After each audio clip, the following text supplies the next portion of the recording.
All right, we are back with another edition of the Osceola.com Seminole Sidelines. My name is Pat Burnham. I am joined today by Osceola Managing Editor Bob Ferrante and Osceola Recruiting Analyst Charles Fishbein.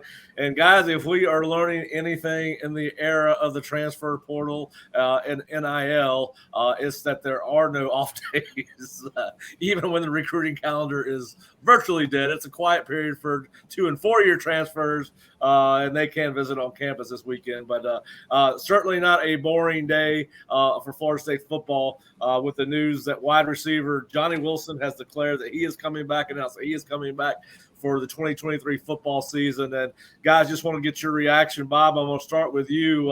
Obviously, he is probably the best playmaker we have seen at wide receiver in Florida State in 4 or 5 years.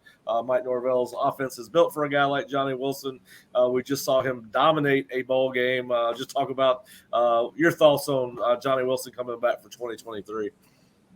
Tall guys with catch radius who can stretch the field 20.9 yards per reception. Those guys don't really grow on trees.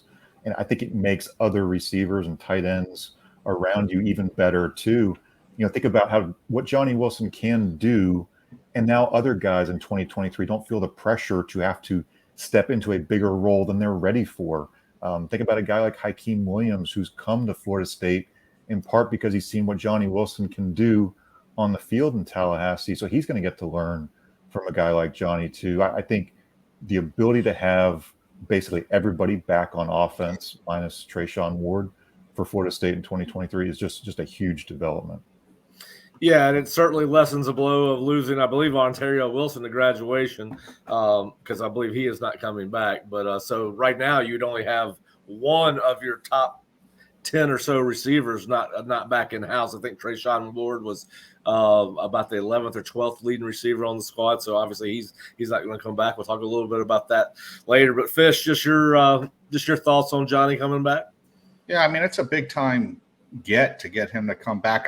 I wonder if they're going to use him some sort of, tight end packages. Do they move him in if they go to 12 personnel or whatever and they want 2 tight ends on the field?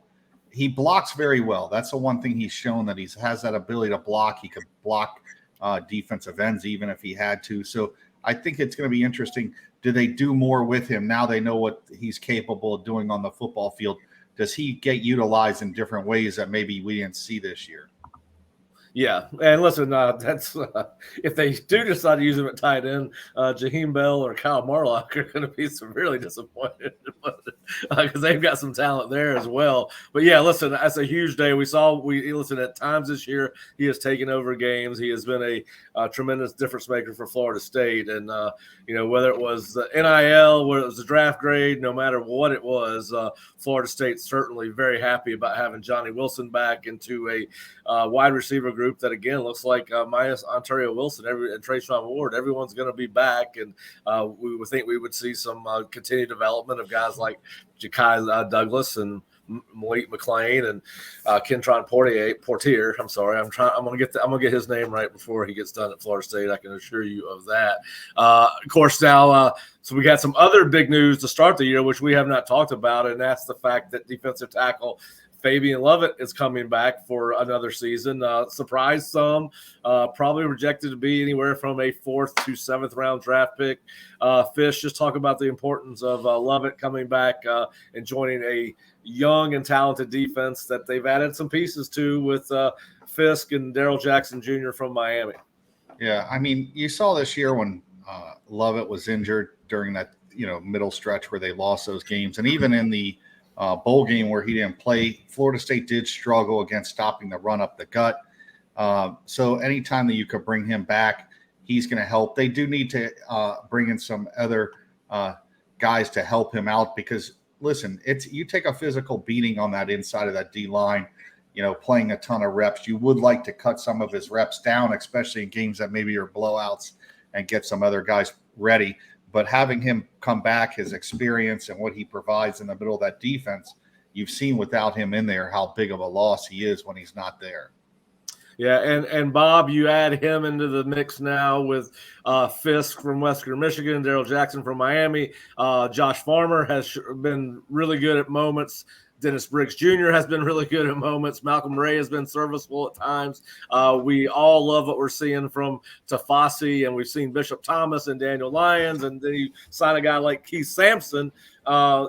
This looks to be like it could, if things stay as they are today, this certainly looks to be a strong group inside for Florida State next spring and fall. It's an abundance of riches, honestly. I think it allows Coach Odell Hagens to focus on player development with some of those younger guys, make sure that they're willing and able to get those reps that they need.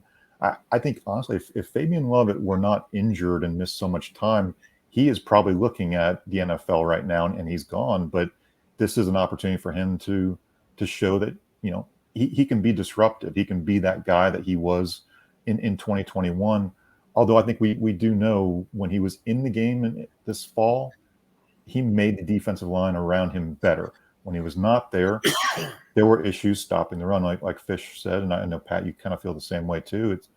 It just felt like everything was better with him in the game. And is this one of the deepest interior defensive tackles groups that we've seen at Florida State in some time? I mean, it feels like it's just getting deeper and deeper these last few years. Yeah, and I'm working on something right now to kind of breaking down the defensive line room, both ends and tackles. And as as I look at this, and Fish, you and I have had this conversation, there's two spots for all these guys, right? 3 technique defensive tackle, and obviously the shade knows. Where do you start everybody? I think that's going to be, you got to throw Fisk in there. Fisk is a guy that can certainly play inside or outside, and we've seen the same thing with Dennis Briggs, but he seems to be more productive when he's inside. And I think we just lost Fish, but certainly I think the big question, Bob, is where do you start everybody? I mean, you've got to, where do is Lovett going to start at nose in the spring, or is he going to start at defensive tackle? You would think Fisk would be more of a 3 technique along with Briggs, just body type wise. It looks like Darrell Jackson is probably big enough that he could play either position. And we've talked about the fact that you could push Fisk and, Briggs outside if you needed to, and then is Keith Sampson a guy that's going to be able to play as a freshman? Fish has told us before that he thinks he's a big time get for Florida State, and kind of reminds him of the Brian Breezes from Clemson. Yeah, there's some position versatility there, right? I mean, you've got some guys you're going to have to put them in there and just see how it plays out, especially in scrimmages, because a lot of spring is a little bit more relaxed, I think, for some of the veteran players, but these are really good opportunities to kind of sort through who are the guys that you're going to roll with. But again, incredible depth. I don't know how it's going to shake out. I think it's going to shake out in a good way, because it's going to be really, really competitive. And that's the way that Coach Hagens really likes it, is you're going to push. And if you are the best guy, you're going to play. And if you're like, we love Ayo Tafasi. We love what he has shown us in practice. We know that's going to be a guy. He's just so incredibly raw. For example, was he ready to truly take on some significant number of snaps this fall? And I think to some extent the staff might have thrown him out there, but to another, you don't have to pressure a young guy too early in his career. You can kind of let him develop at his own pace, and that's a good thing. Yeah, and listen, it's a great problem to have when you're trying to figure out where we're going to line up all these people, and something we have not seen before. And it's got a chance to be even deeper than that on the front four, as we all are anticipating the decision of Jarrett Verse at some point here in the near future. The spring semester officially starts Monday in class, so he would have to be enrolled by next Friday, I believe, if he is going to stay.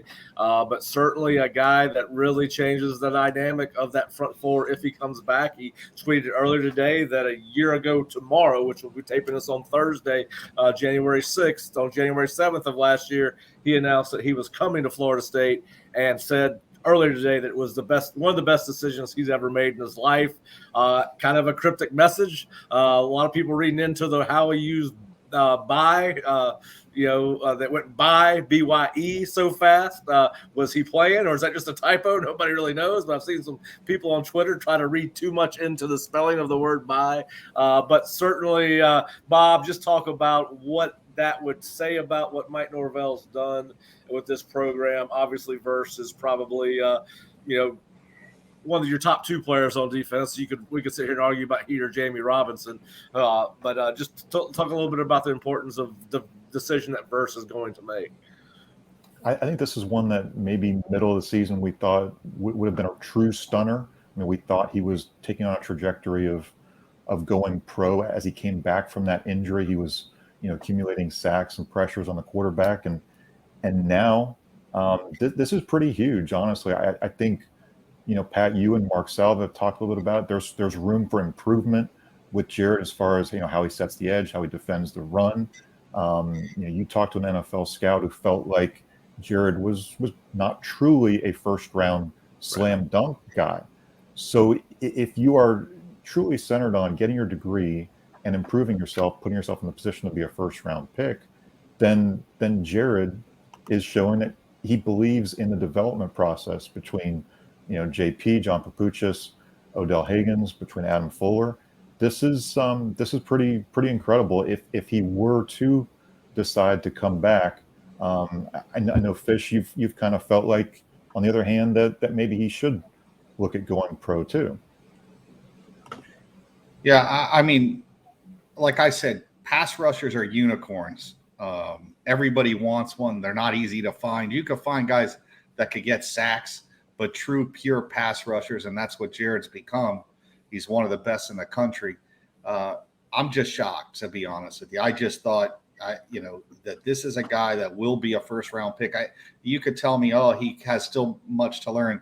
There's plenty of those guys.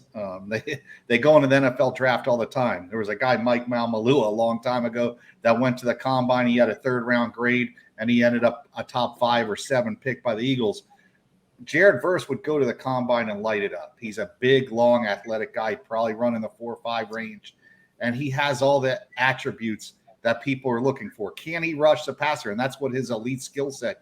Stopping the run, they're not going to care about that as much. They want guys that could get after the quarterback. And honestly, this is a big surprise to me. I think this is honestly bigger than any recruit they could have landed. Well, he hasn't made it official yet. So well, I'm just saying, if he does decide to come back, it's the biggest win of the offseason. Oh, yeah. As far as I'm concerned, because, listen, they were fortunate enough to get Jermaine Johnson, and then to follow it back up with another elite pass rusher. I know the fans think that you could just keep – there's a reason why they have so much value in the NFL and college. They're hard to find. I mean, Florida State's been very fortunate, and kudos to the coaching staff to find 2 guys back-to-back, but they just don't grow on trees. Guys with his size and athletic ability and the things that he can do, they don't grow on trees, and these are the guys that the NFL focuses on. I mean, you knew of JPP when he came out of USF. Was he any more polished coming out of college? He played 2 years at college football, basically played the rest in JUCO. And, yeah, he got some good coaching. But let's be honest, JPP wasn't any more polished coming out of college than yeah, and I'll give you that. But JPP is a totally different athlete than most human beings, let alone – I know that. Yeah, I mean, JPP's bendy, fast. I mean, all – Yeah. He was JPP was a freak. I know that. And Versus, and we only had him for 6 months. So all right, so you had him for one. He was not refined to your point. All right, so you had him for half a school year. We had him for about 100 days. Yeah, and where did he go? He won in the first round of the draft because those guys are hard to find. Yeah, listen, I think it'd be great if they get Verse back. I did, like as Bob alluded to. I did talk to a longtime pro scout, a very experienced pro scout. He's not a regional guy. He's with the front office and assistant director of scouting. And he's to your point, Fish. He said that listen, if Jared, the reason he didn't think Jared should come out because he thinks he may work his way up to the first round. Kind of by default, and there are a lot of guys that fall into that category because most teams don't have 32 first-round picks on their board. Most of them have 12 to 18, so guys slide up into that first round based on needs. But he had mentioned the fact that if Jared had played a full schedule and had double-digit sacks, that he might be as more attractive as a pass rusher. But anyway, listen, it's good news for Florida State if he comes back. The defensive line, if he were to come back, that defensive front 4 with the way they're stockpiling pieces, certainly it will be even better than it was this past season. And then, of course, if he doesn't come back, and whether he does come back or not, Fish, they brought in a defensive end this past week or 2 days ago for an official visit, South Carolina defensive end, Gilbert Edmonds. Kind of talk us to us about Gilbert and what he may bring to this defense. Yeah, I think Gilbert's a better version of Derek McClendon. I think he can help you set that edge on run plays. You talked about that with Verse, that he could get better. I think he's already there. You look, when he gets up the field, he doesn't get broken down very easily. I always look at that. Like if a running back, he's one-on-one, he doesn't get broken down and get juked out of his pants. He does a good job of keeping everything in front of him. He's a very good player. He's not an elite pass rusher. He's not the first guy off the ball. He's not as explosive as Verse, but he can't give you a pass rush. It doesn't mean he can't. I think he's a guy that could get you between 5, 6, maybe 7 sacks on the season, but I do think he would help more in the run game, where I think FSU, you could always get better at that. That's one thing you want, is guys that can literally force running backs wider and wider. And then with FSU speed at linebacker, those guys could chase those guys down the sideline. I like him. Do I love him? Nah, he's like I said, he's a very good player. I don't think he's better than Verse or Jermaine Johnson. I think he's a better version of Derek McClendon. He gives you a little more pass rush and burst off the edge, but he gives you the same thing as far as stopping the run. He'd be a very good addition. I'm of the belief you keep taking defensive linemen, as many as that want to come, because you could never have too many. You want guys that you could just keep flowing in there and helping that depth. That's one thing that FSU did not have a lot of last year, is depth. And when guys did start to go down, you saw the drop off when Lovett went out, when you saw Verse go out. They weren't as effective doing those things, and this guy just helps alleviate some of those issues just in case a guy goes down next year. Now we did talk to Gilbert before he left campus, and he was very coy about what the future may hold for him, other than the fact that he will probably make a decision by the end of the enrollment period for the spring semester, because he does want to be wherever he's going to be for spring practice. So if he's going to be at FSU, we'll know that sometime between now and 8 days from now, last Friday, or first Friday for drop ad for Florida State. And listen, the transfer portal giveth, and it taketh away. And we knew this was going to be the case. You always hope that it's somebody moving on to a place where they are going to find more playing time, because their careers didn't pan out. You want the best for everybody. But I think one of the fan favorites for Florida State, a guy that has got a lot of people have tremendous respect for in that locker room, the people that cover the team for Florida State certainly respect this guy. And I think the fan base, and Treshaun Ward is currently in the transfer portal. It looks like he is committed to find another place to play. Bob, we've watched this kid over the last 3 years go from a invited walk-on, a preferred walk-on, to a scholarship player, and not only a scholarship player, but a starter and a guy that made a tremendous difference for this offense over the course of the last 2 seasons. Just your thoughts on Treshaun deciding to leave, and I know we're going to get into how that depth chart was there, but I mean, he's a guy that was a great fit for Mike Norvell at a great time. And, you hate to see guys like that leave the program for any reason. There's an admiration for society for Treshaun. Yeah, I think you have to love Treshaun's story, rolling the dice, betting on himself, passing up a scholarship offer, I believe from Maryland, to come to Florida State as a walk-on, and really to earn that through a coaching change. He was brought here through Willie Taggart's staff. Mike Norvell loved what he could do. He's pound for pound, I think he's one of the better runners that we've seen out there. And really what Mike Norvell wants is he wants to have a running back by committee of 3 guys who can do different things. And what Treshaun did was accumulate yards at a really good clip. I think he led the ACC in yards per carry in 2021 and showed that he was a tough, physical guy. And a lot of people love to compare him to Devontae Freeman. I think that was a fun thing for the fans to look at that body type and see some similarities there. I love the Treshaun Ward story. I wish him best. I wish he would have been on Florida State in 2023, but he's going to make some coach very, very happy, I think. Yeah, and a fish, it was going to be a crowded backfield. You do have Benson coming back and Toafili coming back. CJ Campbell showed spots. Obviously, Keziah Holmes is not even suited up yet, the Penn State transfer. Then you got Rodney Hill as well, who showed glimpses of what he could do as a freshman. Just your thoughts on Treshaun leaving and the running back room as it stands today. Well, one thing, Norvell, and we've talked about this multiple times, the running back room seems like it's going to be a strength as long as he's the head coach of Florida State. listen, I really like Treshaun Ward, and the story's great. But let's be realistic. He's a good player. Florida State needs to get better at that position, not from just a running back standpoint, but the ability to create the big plays. You remember the play he got hurt on. If he had a little more speed, that's a touchdown. And I think that's what like a Rodney Hill can provide. And these guys that they're bringing in, Sam Singleton, that they could do the same things but better and create those big plays. Because you look, it's very difficult for a coach to call 8, 10, 12 plays and everything go to right. Florida State, that the reason they had so much success this year is those big plays, and it just makes it so much easier on the play calling. I think if you get that out of that backfield, and they've lacked that with Treshaun, it's not his fault because he's gotten everything out of his ability that you can. But guys like Singleton and also the kid Rodney Hill, you look at what they provide, that extra gear, that ability to take that 40-yard run and make it a 60-yard touchdown. And I think that's what Norvell sees, is that he could get that more ability out of those guys. And it's not a knock against Treshaun Ward. It's just the guys that are behind him have more talent. It's just, that's the reality. And it's not a knock against him. He was a great bridge player to these guys. And you know what? Good luck to him at the next spot. And hopefully, he does get a shot at the next level. But like I said, I think we've already seen what Norvell could do when he has just even decent running backs. You give him that extra gear, that ability in the passing and run game to take those 30, 40-yard runs and make those 60-yard touchdowns. They become that much more explosive. I think that's what Norvell wants in this offense.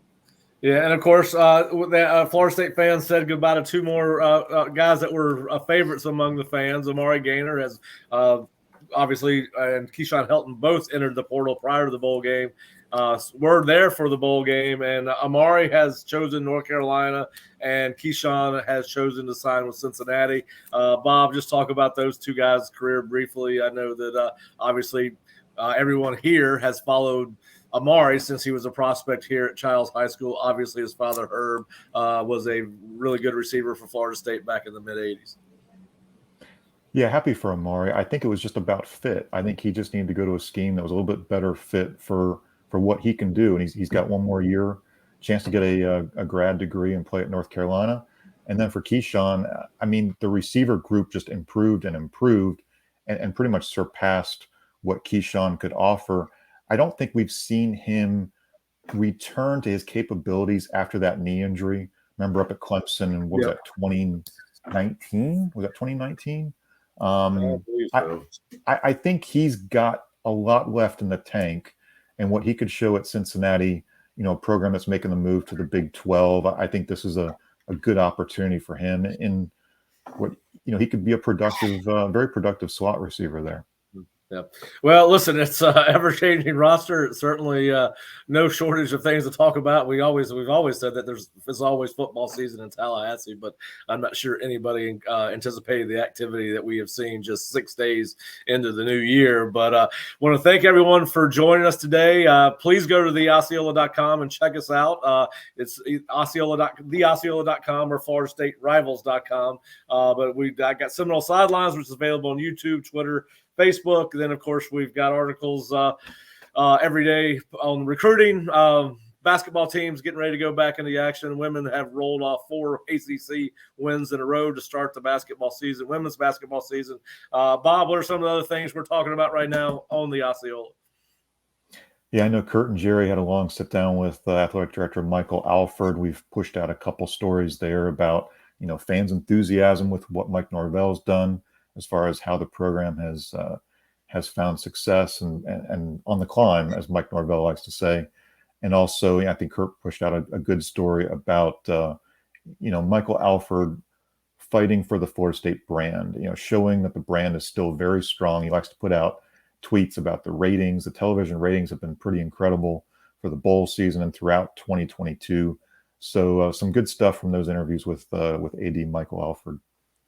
Well, Bob, I appreciate you joining us. Fish had to leave us a little bit early. Appreciate Fish jumping on, and we will be back probably sooner rather than later as the next news breaks, whatever that turns out to be. But thanks for joining us on a special Thursday afternoon edition of Seminole Sidelines, as Johnny Wilson has announced that he will return for the FSU's 2023 football season. He will join Fabien Lovett, who announced on New Year's Day that he was coming. And, of course, we are all awaiting the decision of Jared Verse, who we think is the last domino to fall as far as it pertains to who is coming back from the 2022 football team for 2023. Thanks for joining us, and please go check us out at theosceola.com. I'm Pat Burnham, Bob Ferrante. We will see you again soon.